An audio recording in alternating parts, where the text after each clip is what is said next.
In this world, for any kind of bad karma, both men and women get some punishment. But what for women has to face this demon named rape is God biased towards men. वो नारी को समाज में कम बना दिया गया है। क्या वो आध्यात्मिक लेवल पे कोई चक्कर है क्या? वो क्या वो भगवान ने नारी को जैसे बनाया है उसमें कुछ ऐसा कम दिया है क्या उसको? ऐसा कुछ नहीं है ना। माइंड को कमजोर किया गया है। ठीक है, असली जो ताकत होती है ना वो ऐसी वाली, वो प्योर फिजिकल ताकत से असली ताकत नहीं आती जो भीम वाली है। अब देखो पांडवों के अंदर सबसे बलशाली कौन था? क्या भीम सबसे बलशाली था?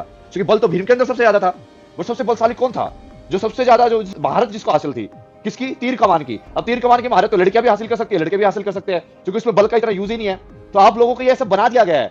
भगवान ने कोई डिजाइन के अंदर कोई डिफेक्ट नहीं किया है। वो आप लोग ये उस चीज को समझ ही नहीं रहे हो कि भाई जैसे आप लोग सॉफ्ट स्किल्स के अंदर क्यों नहीं हो महारत हासिल है कि अब पॉइजन के अंदर महारत हासिल करो कि जैसे कोई ऐसे कराए ना, निकाल के एक छोटा सा वो रखो उस कांटे के ऊपर और लगा दो उसको जहर, खत्म। आपको क्या लगता है डिफेंस सिर्फ हायर चीजों से ही हो सकता है? गन ही रखनी जरूरी है डिफेंस के लिए? नहीं, आप अपनी सॉफ्ट वाली स्पिरिचुअलिटी वाली सेंसेस को क्यों नहीं जगा रहे हो? और वो सिर्फ डर की वजह से नहीं जग रही आपकी। मन के अंदर तो बनाओ ना कि तुम अपनी अस्मिता को बचाने के लिए किसी को मार भी सकते हो। जिस दिन वो नारी के अंदर आ गया ना कि मैं मार भी सकती हूँ, जैसे वो साइकोलॉजिकल ट्रॉमा का रिस्पॉन्स होता है फाइट, फ्लाइट और फ्रीज, तो मोस्ट ऑफ द फीमेल का जैसे फ्रीज वाला रिएक्शन हो जाता है, क्योंकि उनके माइंड को इतना कमजोर कर दिया सोसाइटी ने। सोसाइटी ने उसको ये दिखा दिखा के कि तू कुछ भी नहीं है, तू कुछ भी नहीं, उसको दिखाया नहीं कि तू आदि शक्ति है, कि भाई तू ये सब कुछ, तू चाहे तो कुछ भी कर सकती है। वो कहां गई वो शेर के ऊपर बैठी हुई दुर्गा?